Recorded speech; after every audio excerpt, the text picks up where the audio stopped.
चलिए आज जो है वेक्टर फॉर्म जानते हैं कूलम्ब्स लॉ का। हालांकि ये टॉपिक इतना ज़्यादा इंपॉर्टेंट नहीं है, बोर्ड में या कहीं भी आता नहीं है, लेकिन पढ़ लेना है क्योंकि बुक में आपके एनसीईआरटी में गिवन है, तो इस चीज़ को पढ़ लीजिए।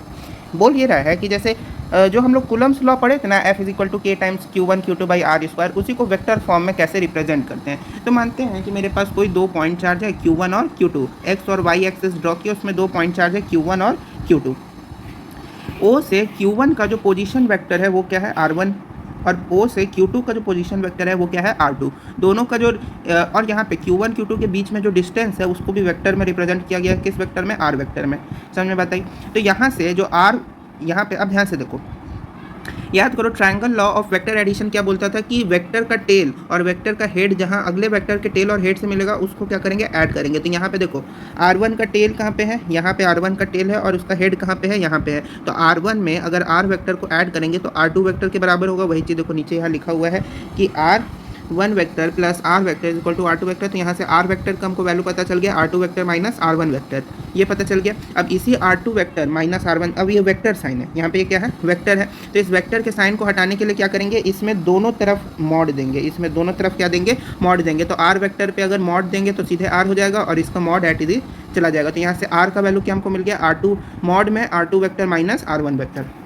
अब समझो फोर्स का हम लोग क्या पढ़े थे? फोर्स भी क्या एक वेक्टर क्वांटिटी है। तो फोर्स अगर वेक्टर क्वांटिटी है तो मेरे पास जितना फोर्स Q1 Q2 पे लगाएगा उतना ही फोर्स Q2 भी Q1 पे लगाएगा। तो फोर्स ऑन 2, देखो फोर्स ऑन 2 ड्यू टू 1, इसको क्या पढ़ते हैं? सेकेंड चार्ज पे, यानी कि ये जो Q2 चार्ज है, इस Q2 चार्ज पे Q1 चार्ज के द्वारा जो फोर्स लग रहा है वो क्या हो जाएगा? K times Q1 Q2 by r square into r cap. R cap क्यों? अब ध्यान से समझो, कोई भी हम लोग वेक्टर अगर लिखते हैं, कोई भी, जैसे अगर ए वेक्टर है तो ए वेक्टर का मतलब क्या होता है? ए इंटू ए कैप। यानी किसी भी कोई भी अगर क्वांटिटी गिवन है, अगर उसमें एक यूनिट वेक्टर से मल्टीप्लाई करते हैं तभी उसको वेक्टर फॉर्म में लिख सकते हैं। तो यहाँ पे फोर्स को हमको वेक्टर फॉर्म में लिखना था, तो उसको जो है उसके यूनिट वेक्टर से मल्टीप्लाई करना होगा। यूनिट वेक्टर से मल्टीप्लाई किए। उसी तरीके से जैसे Q1 पे 2 के द्वारा जो फोर्स लग रहा था और 2 पे 1 के द्वारा जो फोर्स लग रहा था, दोनों जो है सेम ही आएगा, दोनों क्या आएगा? सेम आएगा। तो उसको एज इट इज़ लिख लिए। तो फोर्स ऑन 2 ड्यू टू 1 भी यही लगेगा। तो उसमें क्या किया कि इस आर कैप को हम लोग इस फॉर्म में, जैसे यहाँ पे ए कैप को हम लोग लिख सकते हैं ना, ए कैप को लिख सकते हैं a vector by a, a vector by a लिख सकते हैं। उसी तरीके से आर कैप को लिखे हैं आर वेक्टर बाई आर। तो यहाँ से ये जो आर है और यहाँ पे नीचे आर स्क्वायर है, तो ये मिलकर क्या हो जाएगा? आर क्यूब, और ऊपर में एज इट इज चलता जाएगा। तो यहाँ से फोर्स ऑन 2 ड्यू टू 1 क्या आ गया? K times Q1 Q2 by, अब यहाँ से देखो यहाँ पे R का क्या है? क्यूब है। यहाँ पे R का भी हम लोग वैल्यू फाइंड किए थे, ये वाला R का वैल्यू, इस वैल्यू को यहाँ पे डाल देंगे और उसके ऊपर क्यूब लग जाएगा। और यहाँ पे भी जो R वेक्टर का वैल्यू आया था, R वेक्टर का वैल्यू यहाँ पे क्या आया था? R2 vector minus R1 vector, उसको एज इट इज यहाँ पे डाल दिए। और सिमिलरली जैसे 2 के लिए निकाले, 2 पे 1 के द्वारा जो फोर्स लग रहा था उसके लिए जैसे निकाले, सिमिलरली 1 पे 2 के द्वारा जो फोर्स लगेगा उसके लिए भी निकालेंगे, और दोनों का मतलब दोनों जो है एक तरह से सेम ही आएगा। यहाँ पे ये छूट गया है, यहाँ पे ये R1 होगा, R1, और यहाँ पे ये R2, इन दोनों का मॉड होगा ऊपर में, और यहाँ पे क्यूब होगा। तो ये हो गया मेरा वेक्टर लॉ। चलिए अब जानते हैं इलेक्ट्रिक फील्ड क्या होता है। इलेक्ट्रिक फील्ड को हम लोग कैपिटल ई से डिनोट करते हैं। It is defined as the force experienced by a test charge per unit test charge. यानी कि एक इलेक्ट्रिक फोर्स, ध्यान ये रखना है यहाँ पे कि इलेक्ट्रिक फील्ड क्या होता है। जैसे हम लोग अभी इस चैप्टर में जो फिजिकल क्वांटिटी हम लोग पढ़ते जा रहे हैं उसका एक तरह से पैटर्न क्या है कि सबसे पहले हम लोग फिजिकल क्वांटिटी क्या पढ़े? चार्ज। उसके बाद फिजिकल क्वांटिटी हम लोग पढ़े फोर्स। उसके बाद फिजिकल क्वांटिटी पढ़ेंगे अभी पढ़ रहे हैं इलेक्ट्रिक फील्ड। इसके बाद फिजिकल क्वांटिटी पढ़ेंगे इलेक्ट्रिकल पोटेंशियल एनर्जी। इसके बाद नेक्स्ट जो फिजिकल क्वांटिटी पढ़ेंगे वो है इलेक्ट्रिक पोटेंशियल। तो इस तरह से इलेक्ट्रोस्टैटिक का फ्लो चलता रहता है। यानी पहला फिजिकल क्वांटिटी चार्ज के बारे में जाने, फिर उस पर रिलेटेड फोर्स यानी कूलम्ब्स लॉ फोर्स के बारे में जाने, उसके बाद अब जो है इलेक्ट्रिक फील्ड के बारे में स्टडी कर रहे हैं। तो इलेक्ट्रिक फील्ड क्या होता है? जब हम लोग फोर्स में किसी भी टेस्ट चार्ज से डिवाइड करते हैं तो वो वैल्यू ही मेरा इलेक्ट्रिक फील्ड के बराबर होता है। अब टेस्ट चार्ज क्या होता है, पॉइंट चार्ज क्या होता है, उसको समझो। जैसे यहाँ पे अगर हम दो फील्ड बनाते हैं, जैसे यहाँ पे एक मेरे पास ये कैपिटल क्यू है, ये स्मॉल क्यू है।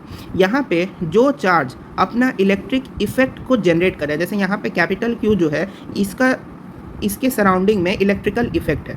इसके सराउंडिंग में क्या है? इलेक्ट्रिकल इफेक्ट है, जिसमें कोई एक स्मॉल क्यू का चार्ज जो है वो इसके, जैसे ये जो इलेक्ट्रिकल इफेक्ट है ये कौन जनरेट कर रहा है?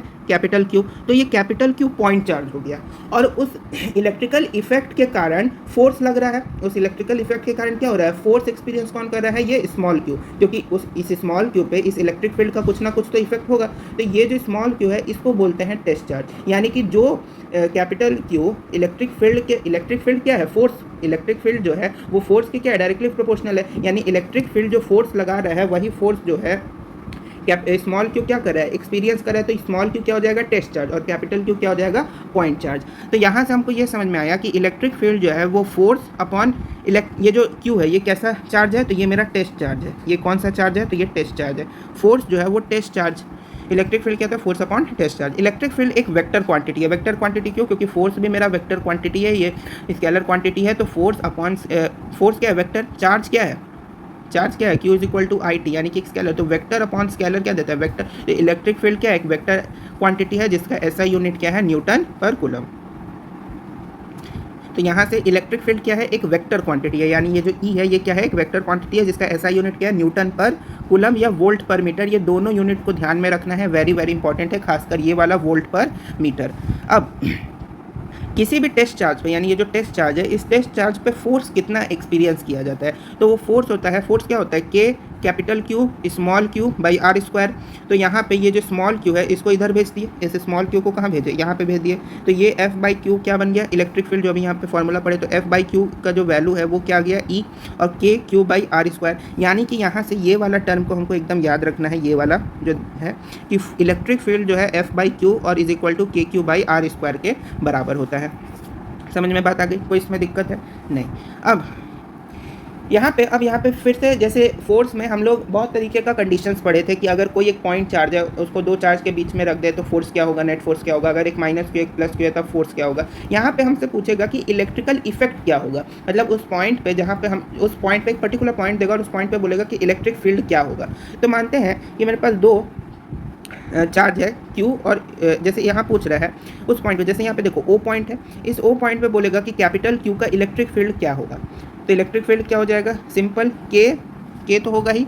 यहाँ पे क्या कोई स्मॉल q है, नहीं है, तो यहाँ पे इलेक्ट्रिकल इफेक्ट क्या हो जाएगा, K capital Q by r square. और इस इलेक्ट्रिकल फील्ड में एक चीज़ और ध्यान रखना है, क्या, जिस तरफ इलेक्ट्रिक फील्ड का जो डायरेक्शन होगा, इलेक्ट्रिक फील्ड का जो डायरेक्शन होगा वो किस डायरेक्शन में होगा, पॉजिटिव से दूर होगा। यहाँ पे इस चीज़ को हम यहाँ पे लिख दे रहे हैं कि इलेक्ट्रिक फील्ड का जो डायरेक्शन होगा वो पॉजिटिव से अवे होगा और निगेटिव के टुवार्ड्स होगा। इलेक्ट्रिक फील्ड का जो डायरेक्शन है वो पॉजिटिव से अवे होगा और निगेटिव के टुवार्ड्स होगा। तो यहाँ पे देखो इलेक्ट्रिक फील्ड कहाँ है, पॉजिटिव से, ये पॉजिटिव है, ये प्लस क्यू चार्ज है, ये कैसा चार्ज है, प्लस क्यू। तो इलेक्ट्रिक फील्ड का डायरेक्शन पॉजिटिव से अवे होगा, यानी कि देखो राइट साइड में यहाँ पे एरो क्या दिखा रहा है, इलेक्ट्रिक फील्ड का डायरेक्शन राइट साइड। तो इलेक्ट्रिक फील्ड क्या हो जाएगा, KQ by r square. Negative charge के कारण भी सेम होगा इलेक्ट्रिक फील्ड, बस डायरेक्शन क्या होगा, अपोजिट हो जाएगा। निगेटिव में इलेक्ट्रिक फील्ड जो है निगेटिव के टुवार्ड्स होता है। तो यहाँ पे देखो एरो क्या है, लेफ्ट साइड में, यानी कि निगेटिव की तरफ। अगर दो पॉजिटिव चार्ज है और पूछ रहा है कि मिडिल पॉइंट पे मेरा इलेक्ट्रिक फील्ड क्या होगा, तो same as it is force की तरह नेट इलेक्ट्रिक फील्ड क्या होगा, जीरो, क्योंकि ये जो है इस पॉइंट पे भी इलेक्ट्रिक फील्ड जनरेट करोगा, ये भी इस पॉइंट, क्योंकि ये जो देखो ये भी पॉजिटिव क्यू चार्ज है, ये भी पॉजिटिव क्यू चार्ज है, तो इसके कारण इस पॉइंट पे जो इलेक्ट्रिक फील्ड जनरेट हो रहा होगा ये भी वही इलेक्ट्रिक फील्ड को यहाँ जनरेट करा होगा, यानी दोनों इलेक्ट्रिक फील्ड एक दूसरे को क्या करेगा, कैंसिल कर देगा। तो नेट इलेक्ट्रिक फील्ड क्या हो जाएगा, जीरो हो जाएगा। अब देखो जैसा पॉजिटिव में क्या हुआ था, एक तरफ प्लस क्यू था, एक तरफ दूसरी तरफ भी प्लस क्यू था, यहाँ पे दोनों तरफ क्या है, माइनस क्यू, और बीच में तुमसे इलेक्ट्रिक फील्ड खुल रहा है, फिर से इलेक्ट्रिक फील्ड का वैल्यू क्या हो जाएगा, जीरो हो जाएगा, क्योंकि सेम कंडीशन है, बस साइन क्या है, अपोजिट हो गया है। अगला कंडीशन है कि अगर एक तरफ प्लस क्यू हो एक तरफ माइनस क्यू हो, तो अब देखो इस प्लस क्यू के कारण इलेक्ट्रिक फील्ड किस तरफ जाना चाहेगा, इस तरफ। इस प्लस क्यू के कारण इलेक्ट्रिक फील्ड इस डायरेक्शन में जाना चाहेगा, और इस ये माइनस क्यू भी चाहेगा कि इस इलेक्ट्रिक फील्ड को अपनी तरफ ले ले, यानी कि इस केस में इलेक्ट्रिक फील्ड का डायरेक्शन कहाँ किस तरफ होगा, राइट साइड, यानी माइनस क्यू नेगेटिव चार्ज की तरफ। तो नेट इलेक्ट्रिक फील्ड क्या हो जाएगा, नेट इलेक्ट्रिक फील्ड इस केस में हो जाएगा 2 टाइम्स ऑफ E, यानी कि क्योंकि इसके कारण जो इलेक्ट्रिक फील्ड लगेगा वो हो जाएगा KQ बाई आर स्क्वायर, और इसके कारण भी इलेक्ट्रिक फील्ड लगेगा KQ बाई आर स्क्वायर, क्योंकि ये दोनों जो है सेम डायरेक्शन में है, तो सेम डायरेक्शन में होता है। और इलेक्ट्रिक फील्ड, और याद करो इलेक्ट्रिक फील्ड क्या है, एक वेक्टर क्वांटिटी है, और वेक्टर अगर सेम डायरेक्शन में होगा, अपोजिट डायरेक्शन में होता है तब कैंसिल हो जाता है, सेम डायरेक्शन में अगर है वेक्टर तो उसको हम लोग as it is simple algebra की तरह ऐड कर सकते हैं। तो KQ by r square plus KQ by square 2 KQ by r square, और राइट साइड में उसका डायरेक्शन होगा। अब यहाँ पे अगेन वो 3 वाला केस जिसमें 90, 60 और 120 में क्या होता है। तो देखो अगर कोई चार्ज है क्यू और इस पॉइंट पे पूछ रहा है तुमसे, किस पॉइंट पे, इस पॉइंट पे पूछ रहा है इलेक्ट्रिक फील्ड का डायरेक्शन क्या होगा, इस पॉइंट पे इलेक्ट्रिक फील्ड क्या होगा या इलेक्ट्रिक फील्ड का डायरेक्शन क्या होगा। तो इस क्यू चार्ज के कारण इलेक्ट्रिक फील्ड ऐसे लग रहा है, इस क्यू चार्ज के कारण इलेक्ट्रिक फील्ड ऐसे लग रहा है यहाँ पे। तो दोनों का रिजल्टेंट कहाँ होगा, बीच से। तो इस केस में नेट इलेक्ट्रिक फील्ड जो फोर्स में बताए थे 60 डिग्री के लिए, क्या बताए थे फोर्स में, नेट फोर्स क्या बताए थे 60 डिग्री के लिए √3 टाइम्स एफ, उसी तरीके से नेट इलेक्ट्रिक फील्ड यहाँ पे क्या हो जाएगा √3 टाइम्स ई। 120 डिग्री के लिए केवल ई होगा क्योंकि फोर्स में भी केवल एफ होता था। अब उसके बाद सेम चीज़ है बस यहाँ पे भी, जैसे यहाँ पे अब देखो मिडिल पॉइंट पे, इस पॉइंट पे पूछ रहा है कि तुम्हारा इलेक्ट्रिक फील्ड क्या होगा, तो 4kq/3r²। सेम चीज़ देखो यहाँ पे वही सारा चीज़ है जो फोर्स में था, बस क्या हुआ है कि वहाँ पे फोर्स जो है वो एज अ फिजिकल क्वांटिटी था, यहाँ पे इलेक्ट्रिक फील्ड जो है एज अ फिजिकल क्वांटिटी है। उसके बाद यहाँ पे अब सेंट्रॉइड पे पूछ रहा है तुमसे, तो सेंट्रॉइड पे नेट इलेक्ट्रिक फील्ड क्या होगा, 0। फोर्स भी देखो, फोर्स जो होता है, फोर्स और इलेक्ट्रिक फील्ड क्या है, एक दूसरे के डायरेक्टली प्रोपोर्शनल है। तो जहाँ जहाँ फोर्स 0 होगा वहाँ नेट इलेक्ट्रिक फील्ड भी 0 होगा, और जहाँ जहाँ फोर्स का कुछ ना कुछ वैल्यू होगा वहाँ इलेक्ट्रिक फील्ड का भी कुछ ना कुछ वैल्यू होगा। सेम एज इट इज चल रहा है कि नहीं, 60 पे √3 टाइम्स हो गया, 120 पे सीधे हो गया, और यहाँ पे 90 पे √2 टाइम्स हो जाता है, जो कि आगे मिलेगा कहीं। अब उसके बाद देखो स्क्वायर है, अब स्क्वायर आ गया, अब स्क्वायर के सेंटर पे बोलेगा देखो फिर से 0, क्योंकि फोर्स भी यहाँ पे क्या हो जाता है 0, तो इलेक्ट्रिक फील्ड भी यहाँ पे क्या हो गया 0। अब जानते हैं इलेक्ट्रिक फील्ड लाइंस के बारे में। इलेक्ट्रिक फील्ड लाइंस क्या होते हैं, लाइंस ऑफ इलेक्ट्रिक फोर्स, मतलब इलेक्ट्रिक फोर्स जो है, जो जैसे इलेक्ट्रिक फील्ड क्या होता है, it is the pictorial representation of electric field. देखो इलेक्ट्रिक फील्ड जो होता है उसको हम लोग पिक्टोरियली कैसे रिप्रेजेंट कर सकते हैं, मतलब इमेज के फॉर्म में, एक तरह से पिक्चर के फॉर्म में जो हम लोग रिप्रेजेंटेशन करते हैं इलेक्ट्रिक फील्ड का, उसी को क्या बोलते हैं, pictorial representation of electric field lines. और ये जो है इमेजिनरी लाइंस होते हैं, यानी हाइपोथेटिकल लाइंस होते हैं, जिनको कि हम लोग, ऐसा नहीं है कि इलेक्ट्रिक फील्ड लाइंस जो है वो वास्तविक में होता है, ये ऐसे ही एज्यूम किया हुआ है, जैसे इक्वेटर, ट्रॉपिक ऑफ कैंसर, अर्थ का एज्यूम किया हुआ है ना, उसी तरीके से। तो पहली प्रॉपर्टी है field lines for a single positive charge. Single positive charge के लिए फील्ड लाइन की प्रॉपर्टी क्या है, देखो यहाँ पे एक पॉजिटिव चार्ज है, इस पॉजिटिव चार्ज से जितने भी इलेक्ट्रिक फील्ड लाइंस है वो सारे किधर जाते हैं, इन्फिनिटी की तरफ। ये सारे के सारे कहाँ जा रहे हैं, इन्फिनिटी। कहाँ जा रहे हैं, इन्फिनिटी में। तो पॉजिटिव चार्ज के लिए, for single positive charge, electric field lines कहाँ से स्टार्ट होंगे, पॉजिटिव चार्ज के सरफेस से, और जाएंगे कहाँ तक, इन्फिनिटी तक। और निगेटिव में ठीक उसका क्या होगा, उल्टा होगा, निगेटिव से सारे के सारे इलेक्ट्रिक फील्ड लाइंस आएंगे कहाँ पे, निगेटिव चार्ज के सरफेस पे। पहली प्रॉपर्टी समझ गए। दूसरी प्रॉपर्टी में है कि field lines for equal and opposite charges, equal और अपोजिट चार्जेस के लिए फील्ड लाइंस क्या होंगे, जैसे यहाँ पे ये देखो, ये डाइपोल है, ये तुम्हारा क्या है, इलेक्ट्रिक डाइपोल है, एक तरफ प्लस एक तरफ माइनस। तो इलेक्ट्रिक डाइपोल में जो फील्ड लाइंस होंगे उसका वो क्या हो जाएगा, देखो पॉजिटिव जो यहाँ पे पढ़ो ना, सेम चीज़ करना है। देखो पॉजिटिव से सारा का सारा इलेक्ट्रिक फील्ड लाइन क्या हो रहा है, निकल रहा है, पॉजिटिव से सारा का सारा इलेक्ट्रिक फील्ड लाइन क्या हो रहा है, निकल रहा है, और निगेटिव में सारा का सारा इलेक्ट्रिक फील्ड लाइन आ रहा है। तो पॉजिटिव से पहला इलेक्ट्रिक फील्ड लाइन निकला सीधा, दूसरा कैसे निकलेगा, ऐसे, तीसरा ऐसे। और एक चीज़ ध्यान रखना है कि जितना इलेक्ट्रिक फील्ड लाइन जो है हम रिप्रेजेंट कर रहे हैं निकलते हुए, उतना ही इलेक्ट्रिक फील्ड लाइन्स हमको इंटर करते हुए भी दिखाना है। जैसे यहाँ देखो, यहाँ पे हम लोग टोटल इलेक्ट्रिक फील्ड लाइन्स कितना दिखा रहे हैं, कितना निकल रहा है, 1 2 3 4 5 6 7 8, टोटल 8 इलेक्ट्रिक फील्ड लाइन्स निकल रहा है। तो यहाँ देखो total 8 electric field lines inter भी कर रहा है, 1 2 3 4 5 6 7 8, 8 इलेक्ट्रिक फील्ड लाइन्स इंटर भी कर रहा है। तो जितना इलेक्ट्रिक फील्ड लाइन्स निकलता है उतना ही इलेक्ट्रिक फील्ड लाइन्स इंटर भी करता है। उसके बाद field lines for 2 equal positive charges, यानी दो अगर पॉजिटिव चार्ज को एक दूसरे के सामने रख दे तो पॉजिटिव चार्ज से क्या होता है, इलेक्ट्रिक फील्ड लाइन जो है बाहर जाता है। तो देखो यहाँ पे दोनों पॉजिटिव चार्ज है वो एक दूसरे को क्या कर देंगे, रिपेल कर देंगे, क्योंकि इलेक्ट्रिक फील्ड लाइन जो है पॉजिटिव चार्ज से दूर भागता है, पॉजिटिव चार्ज से क्या होता है, दूर भागता है। अब यहाँ पे भी देखो पॉजिटिव चार्ज से कितना इलेक्ट्रिक फील्ड लाइन निकल रहा है, 5, 1 2 3 4 5 इलेक्ट्रिक फील्ड लाइन्स निकल रहा है ना इस पॉजिटिव चार्ज से। तो इस पॉजिटिव चार्ज से भी 5 इलेक्ट्रिक फील्ड लाइन को निकलते हुए दिखाएंगे। अगर इलेक्ट्रिक फील्ड लाइन का रिप्रेजेंटेशन एकदम ध्यान रखना इक्वल होना चाहिए, जैसे यहाँ पे तुम देख सकते हो कि 5 इलेक्ट्रिक फील्ड लाइन को निकलते हुए दिखाया गया है, तो उसी तरीके से 5 इलेक्ट्रिक फील्ड लाइन को इसमें भी निकलते हुए दिखाया गया है, यानी दोनों तरफ जो है सेम होना चाहिए। जैसे यहाँ पे था 8 और 8, उसी तरीके से यहाँ पे भी सेम होना चाहिए। अगला क्या है, अगला है नेगेटिव चार्ज के लिए। पॉजिटिव में क्या हो रहा था, रिपेल, यानी पॉजिटिव चार्ज में क्या हो रहा था, इलेक्ट्रिक फील्ड लाइन इन्फिनिटी की तरफ जा रहा था, नेगेटिव चार्ज में इन्फिनिटी से बॉडी के सरफेस पाएगा, और ये दोनों भी एक दूसरे को रिपेल करेगा क्योंकि like charges repel each other. दूसरा प्रॉपर्टी है मेरा, the tangent to the electric field lines give the direction of net electric field at that point. यानी टैंजेंट मतलब जैसे यहाँ पे देखो, यहाँ पे अगर इस पॉइंट पे हम एक टैंजेंट ये ड्रॉ किया हुआ है, इस पॉइंट पे ये जो टैंजेंट जो है ये बता रहा है कि इस पॉइंट पे नेट इलेक्ट्रिक फील्ड का डायरेक्शन कहाँ है। जैसे कि इस पॉइंट पे नेट इलेक्ट्रिक फील्ड का डायरेक्शन है नीचे की तरफ, इस पॉइंट पे नेट इलेक्ट्रिक फील्ड का डायरेक्शन इसमें इस तरफ है। जैसे यहाँ पे अब इस पॉइंट पे अगर कोई पूछे नेट इलेक्ट्रिक फील्ड क्या होगा, तो यहाँ पे एक टैंजेंट खींचेंगे तो नेट इलेक्ट्रिक फील्ड का डायरेक्शन किस तरफ होगा, इस तरफ। समझ में बताइए, तो यही चीज़ वहाँ बता रहा है। दूसरा चीज़ है कि no two electric field lines can intersect each other if they do so. अच्छा, यहाँ पे एक चीज़ और, दो इलेक्ट्रिक फील्ड लाइंस जो है कभी भी एक दूसरे को इंटरसेक्ट नहीं करेगा। क्यों? क्योंकि अगर वो ऐसा करेंगे तो वहाँ पे एक से ज़्यादा डायरेक्शन हो जाएगा, और इलेक्ट्रिक फील्ड का केवल एक एट अ टाइम एक ही डायरेक्शन होता है, एक से ज़्यादा नहीं हो सकता है। समझ में बात आई? चौथा पॉइंट, तीसरा पॉइंट दूसरा हो गया, तीसरा हो गया, चौथा पॉइंट क्या है? Electric field lines are always normal to the surface of the charge body. Charge body surface के एकदम हमेशा नॉर्मल होगा, हमेशा क्या होगा? नॉर्मल होगा। जैसे कि यहाँ पे वैसे अभी दिख नहीं रहा है कि ये नॉर्मल है कि नहीं है, लेकिन जब यहाँ पे तुम एक टेंजेंट ड्रॉ करोगे तो ये हमेशा जो है इसके 90 डिग्री होगा, ये हमेशा इसके क्या होगा? 90 डिग्री होगा। ये सारा का सारा इलेक्ट्रिक फील्ड लाइन क्या होगा? इसके 90 डिग्री होगा। तुम यहाँ पे देखो ना, यहाँ पे सारा का सारा जो इलेक्ट्रिक फील्ड लाइन है ये क्या है? 90 डिग्री पे। ये सारा का सारा इलेक्ट्रिक फील्ड लाइन का किस पे है? 90 डिग्री पे है। समझ में बता रही है? तो यही चीज़ बता रहा है। तो चौथा भी समझ गया। पांचवा क्या है? The relative closeness of electric field line give the strength of electric field. मतलब यहाँ पे ये बोल रहा है कि इलेक्ट्रिक फील्ड लाइन जितना ज़्यादा क्लोज होगा उतना ज़्यादा इलेक्ट्रिक फील्ड लाइन होगा। जैसे अब यहाँ पे दो पॉइंट्स हैं ए और बी, इन दोनों पे इलेक्ट्रिक फील्ड का क्या होगा? स्ट्रेंथ। देखो ए पे इलेक्ट्रिक फील्ड जो होगा वो ज़्यादा होगा एज कम्पेयर टू बी। क्यों? क्योंकि देखो ए पे इलेक्ट्रिक फील्ड लाइंस जो है, जैसे एक लाइन ये है, एक लाइन ये है, इन दोनों लाइन का ए पे जो क्लोजनेस है वो क्या है? कम है, जिसके कारण इलेक्ट्रिक फील्ड लाइंस क्या होगा? ज़्यादा होगा, मतलब इलेक्ट्रिक फील्ड का स्ट्रेंथ क्या होगा? ज़्यादा होगा। और यहाँ पे जो इलेक्ट्रिक फील्ड लाइंस का क्लोजनेस है वो क्या है? ज़्यादा है, तो यहाँ पे इलेक्ट्रिक फील्ड का स्ट्रेंथ क्या होगा? कम होगा। चलिए, तो यहाँ पे ये वाले प्रॉपर्टी भी समझ में आ गई होगी। Fifth number, sixth property, electric field lines are continuous line without any break. अब कंटिन्यूस लाइन का मतलब ये होता है कि इलेक्ट्रिक फील्ड जो है, जैसे इलेक्ट्रिक फील्ड कभी भी ऐसा नहीं होगा कि यहाँ से ऐसे एक इलेक्ट्रिक फील्ड चला और फिर ऐसे चला, बीच में जो है एक ब्रेक आ गया, ऐसा कभी नहीं होगा। हमेशा इलेक्ट्रिक फील्ड क्या होगा? एक कंटिन्यूस पाथ की तरह मूव करता रहेगा।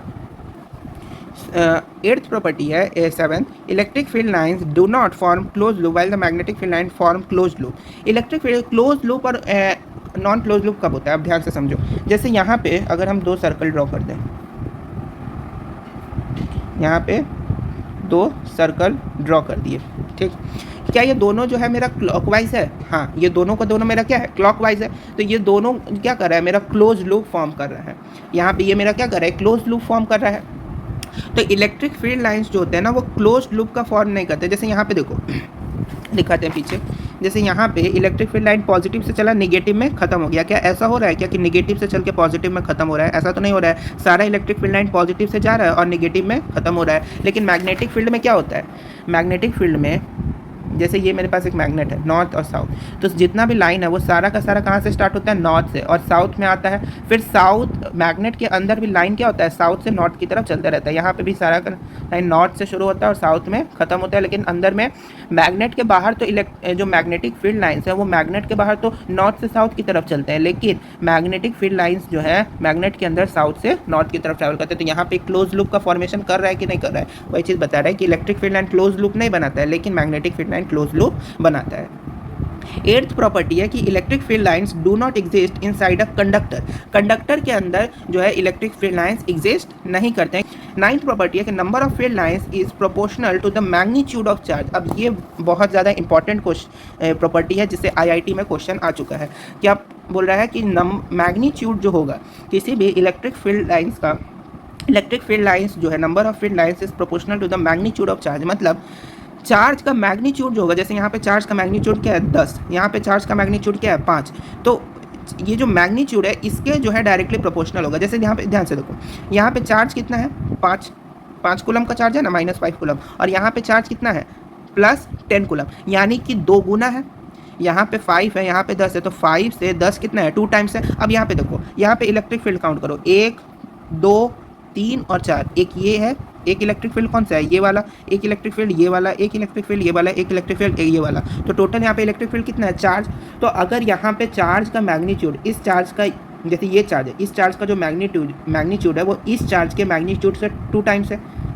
इस चार्ज का, ये वाले चार्ज का जो मैग्नीट्यूड है इस वाले चार्ज के मैग्नीट्यूड का 2 टाइम्स है। तो यहाँ पे जो इलेक्ट्रिक फील्ड लाइंस है, ऐसे ऐसे करके ये जो इलेक्ट्रिक फील्ड लाइंस है इनका भी मैग्नीट्यूड जो है इसके 2 टाइम्स होगा। देखो यहाँ पे जैसे 4 इलेक्ट्रिक फील्ड लाइंस है, यहाँ पे 8 होगा। देखो 1 2 3 4 5 6 7 8, 1 2 3 4 5 6 7 8।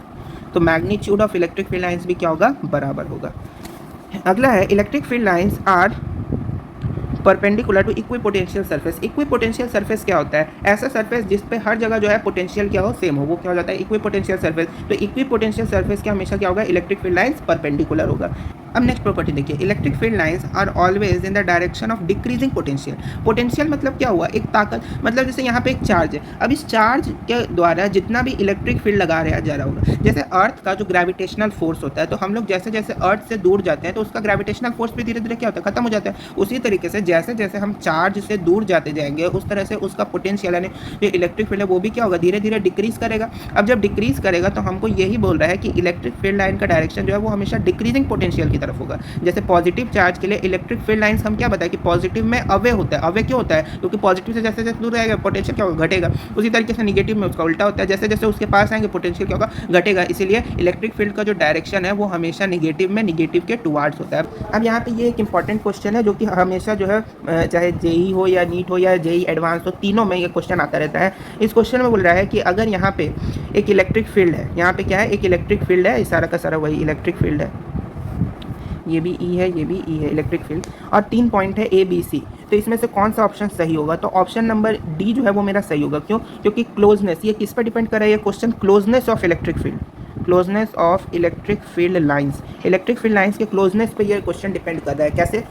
हम क्या बताएं? इलेक्ट्रिक फील्ड लाइंस जितना ज़्यादा क्लोज होगा इलेक्ट्रिक स्ट्रेंथ उतना ज़्यादा होगा, और जितना ज़्यादा इलेक्ट्रिक फील्ड लाइंस दूर होगा उतना स्ट्रेंथ कम होगा। तो यहाँ पे देखो, यहाँ पे इसका, इसमें B का जो इलेक्ट्रिक फील्ड है, जैसे यहाँ पे देखो B पे ये इलेक्ट्रिक फील्ड का स्ट्रेंथ जो है B से दूर है, यहाँ पे B से इलेक्ट्रिक फील्ड का स्ट्रेंथ क्या है? दूर है, तो B पे सबसे कम होगा। B पे क्या होगा? सबसे कम होगा। और A और C पे लगभग जो है सेम होगा, क्योंकि दोनों पे जो क्लोजनेस है इलेक्ट्रिक फील्ड लाइन्स का A और C के बीच में, A और C के बीच में क्लोजनेस क्या है? इलेक्ट्रिक फील्ड लाइन का सेम है। तो A और C पे इलेक्ट्रिक फील्ड लाइन का क्लोजनेस क्या है? सेम है, तो उनका स्ट्रेंथ भी क्या होगा? सेम होगा। लेकिन B से क्या होगा? ज़्यादा होगा, क्योंकि B पे तो इलेक्ट्रिक फील्ड क्या हो रहा है? दूर हो जा रहा है। तो सही ऑप्शन क्या होगा? डी।